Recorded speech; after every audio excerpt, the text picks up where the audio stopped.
Our next speaker is also a paragon of interfaith dialogue. She's Audrey Kitagawa. She's the chair of the Board of Trustees of the Parliament of the World's Religions, which also had a meeting here in 2015, right? The Parliament of World's Religions was here in 2015. She's also the president of the Light of Awareness International Spiritual Family. She's a UN representative of URI, and she's been listed in Who's Who in American Law. Watch out, she's a lawyer, so you have to be careful here. Who's Who of American Women, even more careful there. And Who's Who in America, Who's Who in the World, and Prominent People of Hawaii. That's probably the most important. Please welcome Audrey Kitagawa.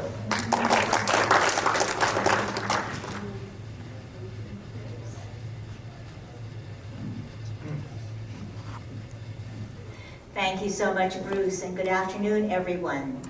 I think sessions like these are very important to show how in this polarized world, there are many organizations that are working very assiduously to be able to demonstrate this cooperative paradigm of crossing world views and helping each other and joining hands to demonstrate that we are far from losing hope or inspiration by the actions that have been demonstrated on the ground. So the Tzu Chi Foundation has actually given us a powerful, powerful paradigm of cooperation. And also I wanted to be able to demonstrate how the Parliament of the World's Religions, as one of the world's largest and oldest conveners of communities of faith, also has a very central role to play in creating the huge umbrella that is completely inclusive to all people who want to come and participate in a respectful way, to engage in a dialogic model of cooperation, listening to each other, and being able to network and deepen connections and able to establish these important partnerships for a continuing engagement with each other. So the Parliament of the World's Religions, as one of the world's oldest and largest conveners of communities of faith, launched its inaugural assembly in 1893 in Chicago, Illinois. And that created the very vibrant and flourishing interfaith global movement that we are able to benefit from today. And we convened in Salt Lake City, as Bruce had mentioned, in 2015. And I feel very privileged as the chair of the Parliament to return to Salt Lake City at this time and share with you the incredible results of our having come to Salt Lake City. So the time of the Parliament's convening here in 2015, there were over 10,359 participants from over 75 countries, representing over 30 major religions and 212 sub-traditions. We had 1,977 presenters who covered a wide range of global topics and issues of concerns, while also discussing how their particular faith traditions help to inform the entire dialogic process to which this particular convening also explored. So it is this aspect of being able to explore, to be able to dilate our lens of insularity to create the global lens of inclusiveness and engagement across disciplines, across religions, and across all kinds of institutional infrastructure that may have become rigidified in its insularity. But we now have an open engagement process by which we can touch each other, listen to each other, and have respectful dialogue and deepen our understanding of each other. The very important initiatives that arose out of our Salt Lake City convening was the launch of the Women's Assembly. So for the very first time, women had their own assembly, and because of that assembly, which is extremely successful, the Parliament actually created the Women's Task Force. So the Women's Task Force deals with issues that are pertinent to women, and we support women in all the different ways that they need to be supported in contemporary times. We're also very sensitive to the history of women and how we can continue to dilate the lens of patriarchy and see how we can engage with women and support them in a wider way. So we have very important initiatives that support women that come out of the Women's Task Force. And the Parliament also at this convening affirmed a statement embracing our common future, an interfaith call to action on climate change, which became the founding document of the Parliament's Climate Action Task Force. And the Parliament Climate Ambassador, Karina Gore, actually presented the statement to UN Secretary General Ban Ki-moon at the Paris climate meeting. So we have the foundational document for the Parliament itself is the global ethic, and it is foundational to the work of the Parliament. It is a living document, and it has 5 directives or commitments that are very important in the inclusivity of the global issues which the Parliament deals with, and is in alignment with the UN Sustainable Development Goals. So the 5 commitments are: 1, commitment to a culture of nonviolence and respect for life; 2, commitment to a culture of solidarity and a just economic order; 3, commitment to a culture of tolerance and a life of truthfulness; 4, commitment to a culture of equal rights and partnership between men and women; and 5 is a commitment to a culture of sustainability and care for the earth. So at this time, I'm going to spend a bit of time on the Climate Action Initiative. We have created a powerful research tool on our Climate Commitments Project, which is a web-based research tool that seeks to connect all of the different communities of faith around the world. So we have mapped them out, and if you go to our website, you'll be able to see the different balloons, green balloons, that identify communities of faith across the world who are engaged in the very important climate action issue. As we know, the Brazilian Amazon forests are on fire, and this will have huge impact and consequences for the entire world in short order, faster than we could ever imagine. And it calls to mind the importance of our being able to cooperate together and join hands to address our commitments to climate change. So on the commitments to climate change is a campaign by faith communities that have the immense potential both of individual and collective actions.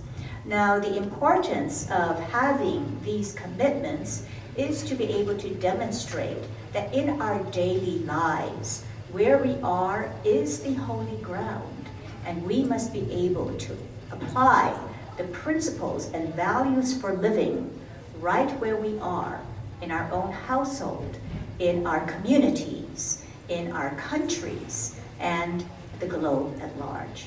Now, the commitment types which the Parliament's Climate Commitment Project seeks to address would be advocacy, the advocacy for laws and policies that reduce, offset, or draw down greenhouse gas emissions, including policies that bring new technologies to market. Then the congregational greening, so assisting congregations to achieve reduced greenhouse gas emissions in their own communities through changes in food consumption patterns, which Deborah also addressed in her presentation, energy use, materials, and transportation. So this is very much of an educational process by which we can understand how we live our lives daily has great impact on our environment. So this type of congregational greening, accessible through the churches, the mosques, the temples that we may attend, would be very important in helping to shape our consciousness with respect to how we are living our lives daily. So resources and education is another commitment type that the Parliament is working on in educating communities of faith on the science behind climate change and the importance of changing behavior to safeguard the planet for future generations. Then the energy infrastructure, facilitating the implementation of utility-scale renewable energy and opposing fossil fuels through organizing and direct action. Then the project is fundamentally a web hub, web-based project, and it seeks to explore a system map illustrating the universe and faith-based climate commitments around the world. It also seeks to assess stories and guideposts of success shared by climate commitment practitioners for the community. It seeks to collaborate a forum for connecting and sharing with other like-minded organizations, and of course, to celebrate the joy of service to the environment, inspired by our own faith traditions and festivals. The model that we have created is scalable, and it has a continued focus on continuing and strengthening faith-based climate commitment practitioners that we hope will leverage the influence of the whole global faith community. So this powerful tool becomes, short-term, the goal is to catalyze collaborations between partners, and the long-term goals would be to build the global movement of climate commitment practitioners to increase concrete lifestyle and policy changes and to achieve net reductions in greenhouse gas emissions.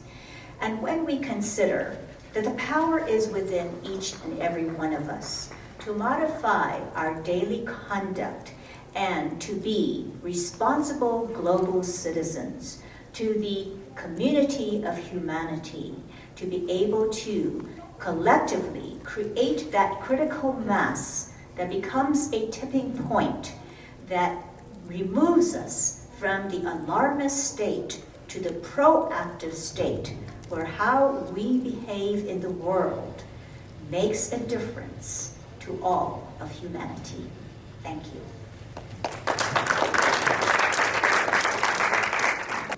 So with that, I hope people would like to come up. There's a microphone right here. If you come up and ask a question.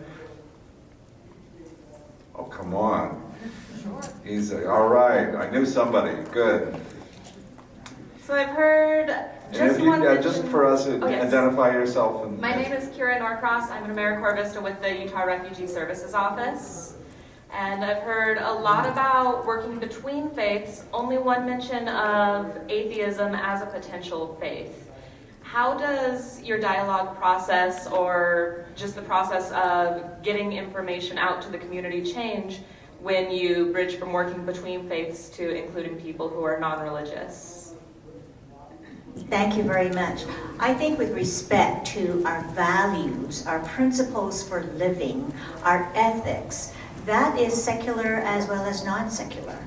So, it transcends all identification with religious traditions. And basically, it really honors and respects deep principles for living.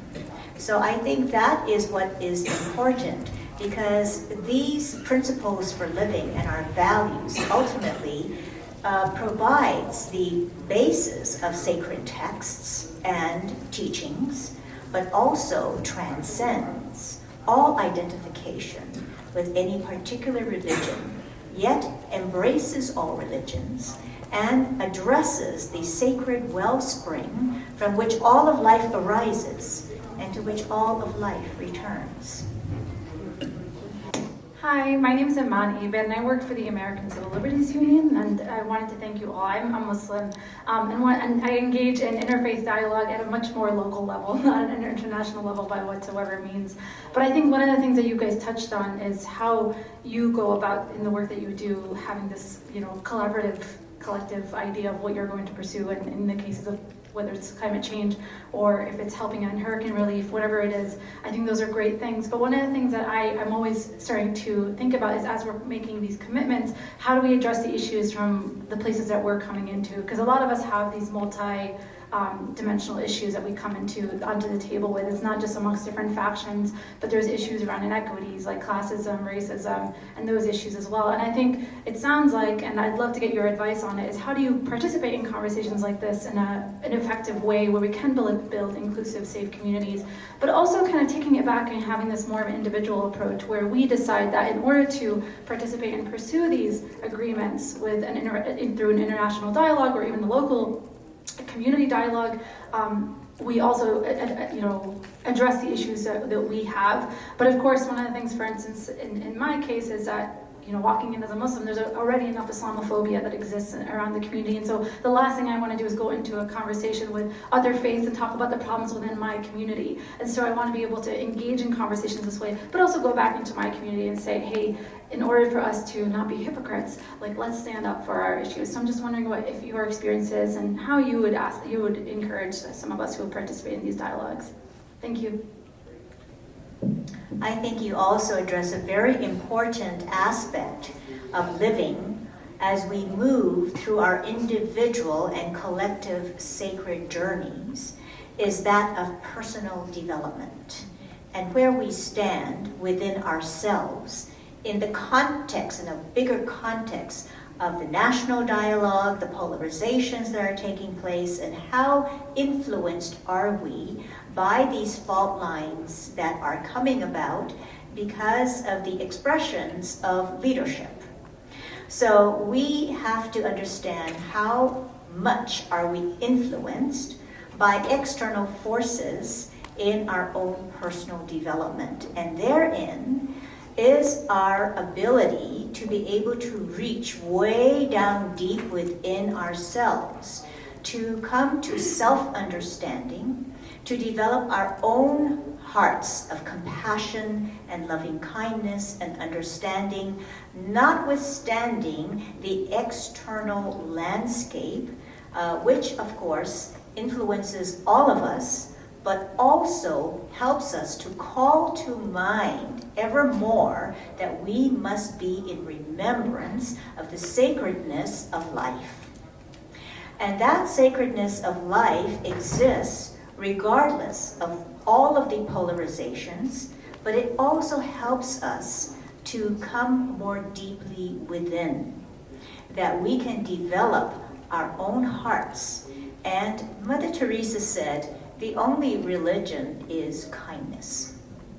So whether or not in our daily thoughts, speech, and actions, we ourselves are in alignment with our own individual values as we go through the seemingly ordinariness of daily life, but therein is the magnificence and the beauty of the opportunity to express our potential, to be the instruments, as Mother Teresa said, I am but a pencil in the hand of God. So in that singular expression is the call for us to remember that in the brief moment in time that we inherit and live in the body of form and structure that is subject to the limitations of the five senses and the five elements, still is the call for all of us to undertake personal responsibility to develop our inner lives sufficiently where we can be that instrument that is the expression of love in action in every thought, speech, and deed.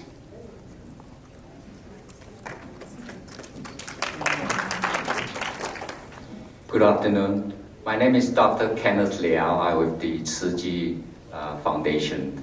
I just came back from Jordan for my third time, 3 years in a row. I just want to share with you the words of Prince Hassan, who is a very knowledgeable and very loving ruler. He thanked Tzu Chi for helping them in terms of medicine and clothing.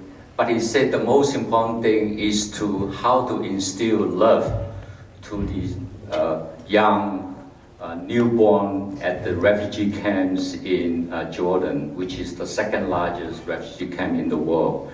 And he also said that education is very important. He also shared the concept of what Master Zheng Ye teaches about great love. Love transcends no border, no religion, and because the color of our blood is the same, is red.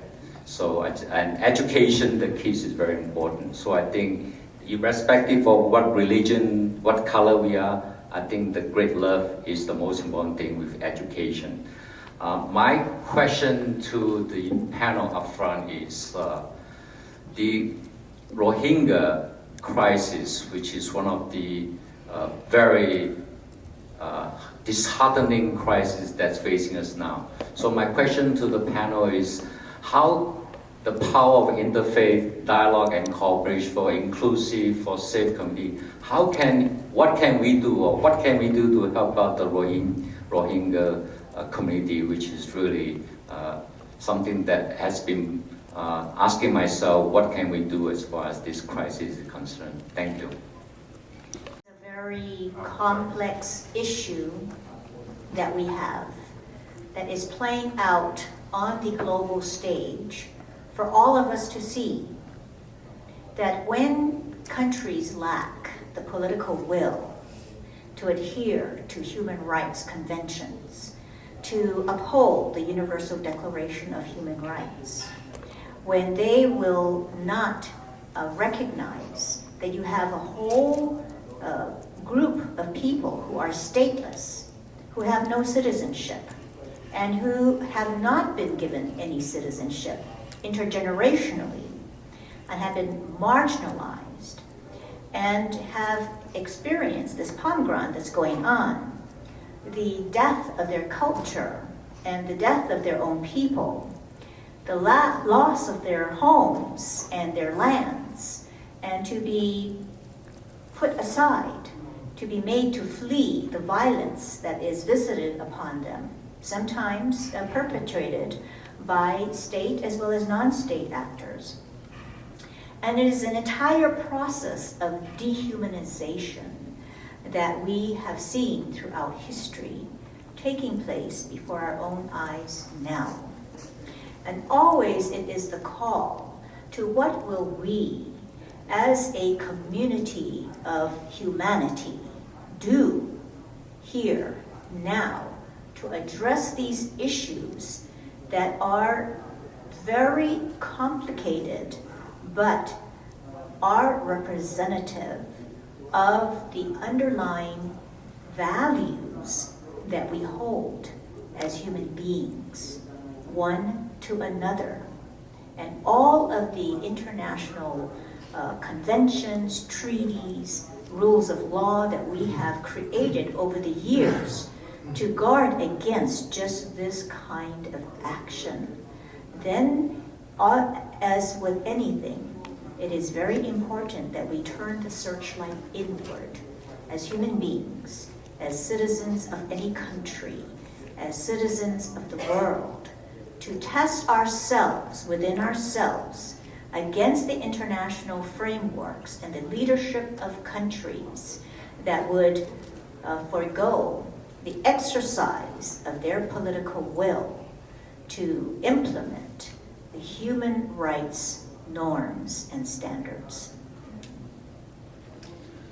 Thank you for covering the interfaith topic today. My name is Stoic Dan. I come from Orlando, Florida, and one of the ways that we are doing interfaith dialogue in Central Florida is philosophy meetups. I was very intrigued by Audrey Kitagawa's comment that ethics as a topic is a way to transcend religion and yet unify religions. Can you tell us about any programs that you know of where people across the USA might be using ethics or other topics in philosophy to bring people together from different faiths, whether, I don't know, it could be a figure from history, Immanuel Kant, or it could be a general topic like social contract. Thank you. The Parliament of the World's Religions actually is starting to have the implementation of ethics in schools and seeing how we can provide that as an entry point to be able to educate young people on the values-based approach that is really, transcends any religious, secular or non-secular, but basically, enhances the principles for living. So it depends on the entry points. So if it's an elementary school, intermediate school, it'll be very difficult to try to wrap their minds around Immanuel Kant, Hegel, Schopenhauer. So these are very, philosophy was one of my majors in college, and it is a very dry field for me. It is a very intellectual, academically rigorous way of trying to understand, different philosophers, their thinking, whether it's, English, Jeremy Bentham, and pleasure and pain, and the whole panoply that philosophers have contemplated. But regardless, every day, they will always boil down to the individual life and your sacred journey that you are living, that will be able to ultimately reconcile within yourself your own alignment with those values and principles that are important to you, that ultimately, at the end of your life, in the reflection of your sacred journey, you'll be able to say that I have lived my life in the highest vision of myself that has ultimately given value as a drop in the sea of humanity and help to raise the consciousness of the world in my own little way to the higher realms that help us to remember the sacred call to all of us. Thank you. Thank you for coming here. Thank you for your questions and your discussion. And yes, let's give our panelists a round of